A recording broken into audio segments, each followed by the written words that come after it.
नई राइफल्स हम लेने वाले हैं यूएस से हमारी खुद की इंसास को रिप्लेस करने के लिए।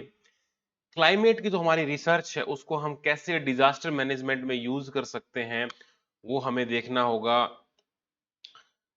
एससी ऑर्गेनाइजेशन के बारे में आज जानेंगे। नमस्कार दोस्तों, मेरा नाम है प्रदीप सर हरियाणवी। स्वागत करता हूं यूपीएससी समाचार में।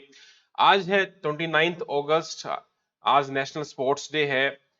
सभी खिलाड़ियों को इस दिवस की शुभकामनाएं। जो पहली बार आए उनके लिए बता दूं, एकेडमी पिछले 3 साल से एचसीएस की तैयारी करवा रही है। 51 सिलेक्शन इस साल रहे हैं। पिछले साल including rank 1 Anil Kumar academy के ऑफलाइन स्टूडेंट रहे। जो बच्चे 2025 एचसीएस को टारगेट कर रहे हैं उनके लिए रिसेंट में बैच चालू हुए हैं। प्री मेंस इंटरव्यू तीनों की तैयारी करवाई जा रही है।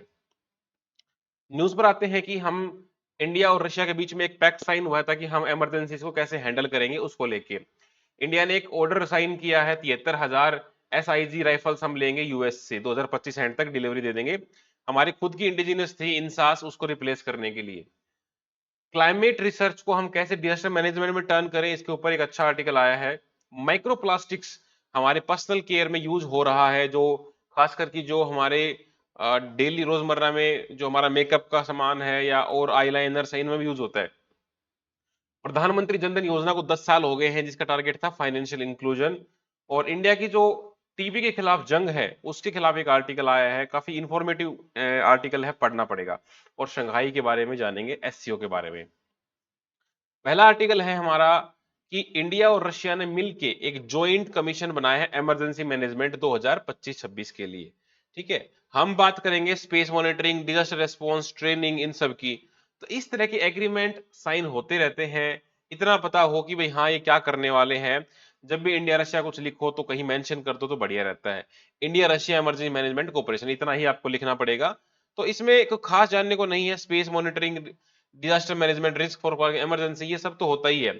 फायर रेस्क्यू स्पेशलिस्ट, इस तरह का काम होता रहता है। तो इससे क्या होता है, दोनों की बायलैटरल रिलेशन अच्छी होती है और कैपेसिटी बिल्डिंग बन जाती है दोनों की रेस्पॉन्सिव प्लानिंग में। तो ये ठीक है, म्यूचुअल असिस्टेंस है। पूछा कैसे जाता है क्वेश्चन आईआर में। आईआर में आपको डायरेक्टली उस पैक्ट का नाम पूछते हैं और ये पूछते हैं ये किस कंट्री के साथ साइन हुआ है। मान लो यूएस के साथ, यूरोप के साथ, रशिया के साथ, पोलैंड के साथ। तो action plan for prioritisation and implementation of cooperation areas in the nuclear field, ये पैक्ट साइन हुआ था। सिर्फ यूपीएससी ने इतना पूछा ये किसके साथ साइन हुआ, तो ये रशिया के साथ साइन हुआ था। अगले आर्टिकल में देखते हैं कि हम यूएस से हमने 73,000 एसआईजी 716 राइफल बनवाई है, जो कि सिग्स और यूएस के द्वारा बनाई जा रही है। इंडिया की जो खुद की इंडिजिनस थी राइफल, इंसास राइफल, उसको रिप्लेस करेगी। मिनिस्ट्री ऑफ डिफेंस ने साइन किया है। काउंटर इंसर्जेंसी ऑपरेशन में इसको हम यूज करेंगे। इसमें बेहतर क्या है, एक तो ये बेहतर किसी भी कंडीशन में काम कर सकती है और लाइट भी है। और इसमें जो सेमी ऑटोमेटिक में है, इसकी कुछ स्पेसिफिकेशंस है वो डिफेंस के एग्जाम में काम आ सकता है। यूपीएससी एचसीएस में तो नहीं आएगा। मॉड्यूलर है, गैस ऑपरेटेड है, सेमी ऑटोनोमस है, 600 मीटर तक मार गिरा सकती है, free floating hand guard, adjustable stock, और ये सब है इसमें इसकी है। ठीक है, शॉर्ट स्ट्रोक की पिस्टन के लिए बहुत बढ़िया है। चलो, ये इतना ही पता होगी बस। हाँ, किसको रिप्लेस किया, उसका नाम क्या है। अगला है डिजास्टर मैनेजमेंट की रिगार्डिंग। अगर डिजास्टर मैनेजमेंट को इंप्रूव करना है तो हमें क्लाइमेट चेंज की जो रिसर्च है वो हमें हेल्प करेगी। बिकॉज डिजास्टर आता कैसे, अगर हमारे पास इंफॉर्मेशन हो कि भाई वेदर फोरकास्ट या ऐसे आने वाला है, या लोकल हमारे पास इंफॉर्मेशन हो, तो हम उसको पहले तैयार कर सकते हैं। ठीक है, प्रिपेयर्डनेस को बढ़ाया जा सकता है। मान लो लोकल, हमारे लोकल जो रिसर्च है या लोकल वेदर कंडीशंस हैं वो हमें पता हो, तो हम उस चीज को पहले से इंप्लीमेंटेशन करके बचा सकते हैं। तो आर्टिकल यही कहना चाह रहा है कि लोकलाइज स्पेसिफिक नेचुरल हजार्ड जो हैं, heat waves, wild life, sorry wild fire, heavy rains, landslide, drought, cyclone, ये पूरे देश में एक साथ नहीं आता, पर्टिकुलर रीजन्स में आते हैं। और वहां हमें अगर इसको रोकना है तो हमें वेदर फोरकास्ट वगैरह जो हमारा जो हमने क्लाइमेट के रिगार्डिंग जो इन्फॉर्मेशन इकट्ठा की है वो इसको हम यूज कर सकते हैं। तो जो हमारा नेशनल डिजास्टर अथॉरिटी है, काफी अच्छा खासा काम कर रहा है डिजास्टर मैनेजमेंट के मामले में, बट अभी भी नॉलेज गैप उसके पास है। जो वेदर रेडीनेस और क्लाइमेट रेजिलियंस है उसको लेके अभी भी एनडीएमए को काफी काम करना है। एनडीएमए का जो चेयरपर्सन होता है वो प्राइम मिनिस्टर होता है, ये बात ध्यान रखना प्री के लिए। तो इंडिया को पूरे साल अलग अलग एरियाज में डिजास्टर फेस करने पड़ते हैं, ताकि हर तरह के कंडीशंस हमारे पास हमारे पास ड्रोट भी है, फ्लड भी है, माउंटेन्स भी हैं, प्लेन्स भी हैं, हिली एरियाज भी हैं, सब कुछ हमारे पास है, ठीक है। तो हमें इन चीजों को अगर देखना है तो हम क्लाइमेट चेंज वाली डेटा को यूज कर सकते हैं। तो हमारी जो रिसर्च हो रखी है वो यहाँ पर आ जाएगा और सेक्टर स्पेसिफिक, लोकेशन स्पेसिफिक्स हम चीज कर पाएंगे, ठीक है। इतना ही इंफॉर्मेशन है इस आर्टिकल में। आगे देखते हैं सोशल जस्टिस के मामले में जो माइक्रो प्लास्टिक्स है, पॉलीथाइलिन या पॉली कैप्रोलैक्टोन, ये इसमें इंफॉर्मेशन होता है। तो हमारे ये तो बहुत पहले से पता चल रहा है कि हमारे जो फेस मेकअप ब्यूटी पार्लर में होता है इसके अंदर माइक्रोप्लास्टिक होता है। माइक्रोप्लास्टिक का क्वेश्चन पहले भी आ चुका है पेपर में। ये पूछा गया था कि किस माइक्रोप्लास्टिक को मतलब हम कंसिडर करते हैं, किस साइज को, जिस प्लास्टिक का साइज 5 मिलीमीटर साइज से कम हो उसको हम माइक्रोप्लास्टिक में ले लेते हैं। फेस वॉशेस है, स्क्रब्स है, पर्सनल केयर है, स्क्रब, शावर जेल, इनमें सब में यूज होता है, ठीक है। तो ये क्या होता है कि ये इतना इतना नाजुक होता है कि हमारी फूड चेन में आ जाता है, खाने में आ जाता है, बायो एक्युमुलेशन में चला जाता है और इससे फिर कैंसर, हार्ट स्ट्रोक खास करके ये देता है।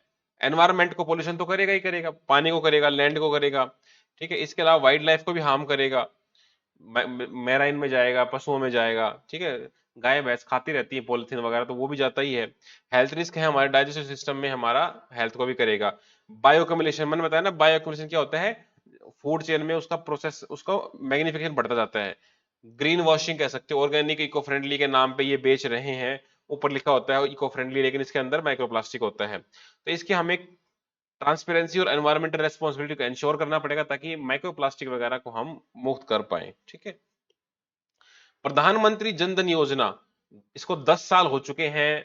28 अगस्त 2014 को लॉन्च हुई थी। इसका मेन एम क्या था, फाइनेंशियल इंक्लूजन। जो गरीब गरीब लोग हैं उनकी फ्री में अकाउंट खोलो, जीरो बैलेंस अकाउंट खोलो, उनको रुपए कार्ड दो जिसके ऊपर वो विड्रॉ भी कर सकते थे। अगर चेकबुक चाहिए होती थी तो उसको अलग से पैसे देने पड़ते थे। 10,000 का ओवरड्राफ्ट फैसिलिटी भी मिलती थी। इससे क्या होता था कि हर वो इंसान जिसके पास 100 रुपए हैं, 200 रुपए हैं, वो जाके बैंक में जमा करा पाए, अपना एक फाइनेंशियल कुछ सेविंग्स बना पाए जिससे वो फ्यूचर में इंडिपेंडेंट हो पाए। तो 10 साल हो चुके हैं। इसके बारे में कुछ इन्फॉर्मेशन जो आपको पता होना चाहिए। देखो, मेन एम तो था फाइनेंशियल इंक्लूजन, मेन एम याद रखना, प्री में मेन एम पूछा जाता है। एक्सेसिबिलिटी मिले सब सर्विसेज को भाई, सेविंग्स की, रेमिटेंस की, क्रेडिट की, इंश्योरेंस की, पेंशन की, ये सब मिले। कंडीशन ये हुआ करती थी कि एक तो भाई वो इंडियन नेशनल होना चाहिए, एज होनी चाहिए 18 से 59। अगर 10 साल का बच्चा है, माइनर है, तो पेरेंट्स का सपोर्ट चाहिए उसको, ठीक है। कोई भी बैंक में तरह किसी बैंक में आप खोल सकते थे, जीरो बैलेंस से खुल सकता था। अगर आपको चेकबुक लेना है तो फिर आपको पैसे देने पड़ते थे, मिनिमम बैलेंस मेंटेन करना पड़ता था। एक रुपए कार्ड मिलता था, डेबिट कार्ड, जिससे आप एज एटीएम यूज कर सकते थे हर जगह। 2 लाख तक का एक्सीडेंट इंश्योरेंस मिलता था, लाइफ इंश्योरेंस मिलता था 30,000 का। ऐसे लग रहा है जैसे मैं एलआईसी का एजेंट हूँ और ये बेच रहा हूँ कि भाई ये, लेकिन ये कंडीशन क्या होता है, प्री के लिए आपको याद करनी पड़ती है। जनधन योजना हो गया, अटल पेंशन योजना हो गया, या और जितनी भी योजना है उसके अंदर एलिजिबिलिटी बहुत जरूरी होती है, प्रीलिम्स के लिए खासकर। तो ओवरड्राफ्ट फैसिलिटी 10,000, पहले 5,000 हुआ करती थी, बाद में 10,000 करी गई। तो यहाँ 10,000 से 1 लाख कर देंगे पेपर में, या 1,000 कर देंगे, 5,000 कर देंगे, ठीक है। 6% accounts are rural, semi urban में है, और 55% अकाउंट वुमेन के है। तो मतलब काइंड ऑफ वुमेन एम्पावरमेंट भी इससे टारगेट हो रहा है। लेकिन मेन एम वुमेन एम्पावरमेंट नहीं था, मेन एम था फाइनेंशियल इंक्लूजन। चलो, आज का जो एडिटोरियल है, sharpening India's anti tuberculosis fight. देखो, आर्टिकल क्या है, आर्टिकल समझाना चाह रहा है कि भारत, वर्ल्ड की जितनी डेथ होती है टीबी से, ट्यूबरक्लोसिस से, 25% भारत में होती है। मेजर किलर है वर्ल्ड में भी। तो हमने टारगेट रख रखा है 2025 तक हम ट्यूबरक्लोसिस को एलिमिनेट कर देंगे, लेकिन वो होता हुआ दिख नहीं रहा। जिस स्पीड से केसेस बढ़ रहे हैं, जिस लेवल से हमारा चल रहा है, तो उसको लेके कह रहा है कि भाई हमें और एफर्ट लगाने पड़ेंगे, और ट्यूबरक्लोसिस को हमें ना, जो जो हमारा ट्रीटमेंट है वो थोड़ा शॉर्ट करना पड़ेगा, वो लंबा है। उतनी दवाई, दिन की 13-14 दवाइयां खाना और 6 महीने तक चलाना वो मुश्किल है। इस पे हमने आर्टिकल पहले भी कवर कर चुका हूँ। एक नई वैक्सीन आने वाली है ट्यूबरक्लोसिस के लिए, जो दिन में 3 से 4 टैबलेट देगी और सिर्फ 6 हफ्तों के लिए आपको देगी। और जो हमारा फिलहाल ट्रीटमेंट है 6 महीने वाला, 13-14 टैबलेट डेली का, उसके साइड इफेक्ट बहुत हैं, सुनना बंद हो जाता है, या कई बार और अदर प्रॉब्लम आ जाती हैं।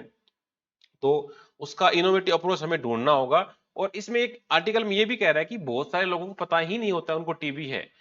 42% लोगों को तो चेस्ट का एक्सरे कराया तब पता चला कि इसको टीबी है। तो टीबी का अगर अर्ली डिटेक्शन हो जाता है तो उसको बचाना आसान होता है। इंडिया पूरे वर्ल्ड के 25% टीबी केसेस को हैंडल कर रहा है। तो हमें इनोवेटिव सॉल्यूशंस चाहिए, एग्जिस्टिंग टेक्नोलॉजी को अपग्रेड करना चाहिए। ठीक है, तो ड्रग रेजिस्टेंस जो हमारा फिलहाल है वो काफी लंबा प्रोसेस है। ठीक, करीबन 9 से 11 महीने में लग जाते हैं इस तरह से। तो सीवियर साइड इफेक्ट है, खास करके हियरिंग लॉस, सुनना बंद होता है, और साइकोसिस। तो हमें इसको डील करना होगा। ये प्रॉब्लम होने से क्या होता है, जॉब चली गई और वो और गरीबी में चले जाते हैं। तो हमें चाहिए, डब्ल्यूएचओ भी रिकमेंड करता है कि भाई एक शॉर्टर, सेफर और मोर इफेक्टिव रिजाइम हमको चाहिए। तो ये एक नया आने वाला है BPL-M रेजिमेन। ये 3-4 टैबलेट दिन की लेगा और ये 6 मंथ्स के अंदर कंप्लीट हो जाएगा। इवन एक और ट्रीटमेंट मैंने देखा था, वो 6 वीक का ही था। हम पहले आर्टिकल कवर किया था, नाम मुझे ध्यान नहीं है, बट सक्सेस रेट इसका भी अच्छा खासा है, इस दवाई का भी। ठीक है, तो अच्छा आर्टिकल है। इसमें सिर्फ इतना ही पता हो कि भाई हाँ, ये टीबी के बारे में हमारा जो लिमिट्स है, टारगेट है, वो पता होना चाहिए। ठीक है, चलो। एक ये बात ध्यान रखना, जो टीबी है ये बैक्टीरिया से इन्फेक्शन है, वायरस से नहीं होता है। It's a bacterial infection, mycobacterium tuberculosis नाम है।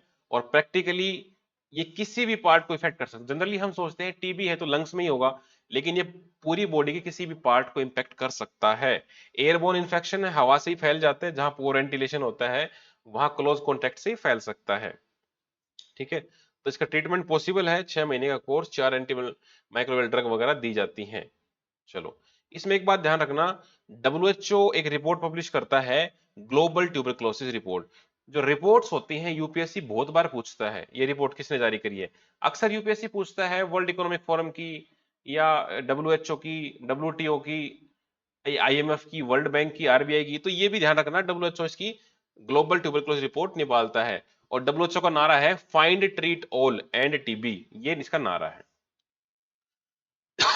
और डब्ल्यूएचओ का प्लान है 2030 तक खत्म करने का। इंडिया का प्लान है 2025 तक। इंडिया ने क्या क्या स्कीम चला रखी है, प्रधानमंत्री टीबी मुक्त भारत अभियान, national strategic plan for tuberculosis elimination 2017 से 25, टीबी हारेगा देश जीतेगा कैंपेन, निक्षय पोर्टल, ये बहुत इंपॉर्टेंट, निक्षय पोषण अभियान। ठीक है, ये ध्यान रखना आप।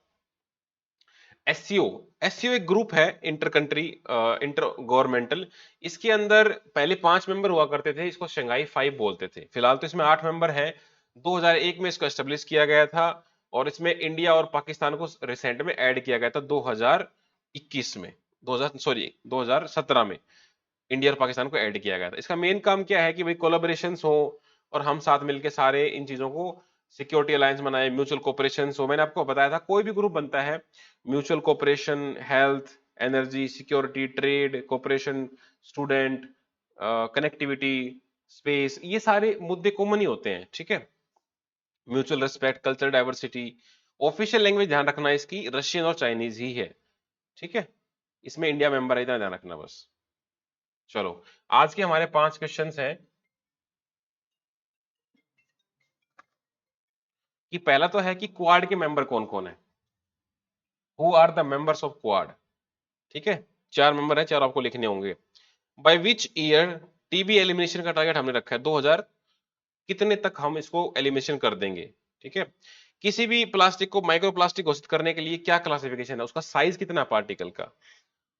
Who is the headquarter, where is the headquarter of SCO, SCO का हेडक्वार्टर कहाँ पे है, मैं इसमें बताना भूल गया, उसमें आप गूगल करके चेक कर लेना, इट्स वेरी इंपॉर्टेंट। ठीक है, what is the aim of the PM Jan Dhan Yojana scheme, Jan Dhan Yojana scheme का मेन एम क्या था, एम पूछा मैंने। ठीक है, तो this was all for today. अब 5 क्वेश्चन का आंसर मुझे कमेंट में चाहिए। अगर वीडियो अच्छी लगे तो लाइक करना, नहीं अच्छी लगे तो डिसलाइक करना, और बताना कैसे इंप्रूव कर सकते हैं। Thank you.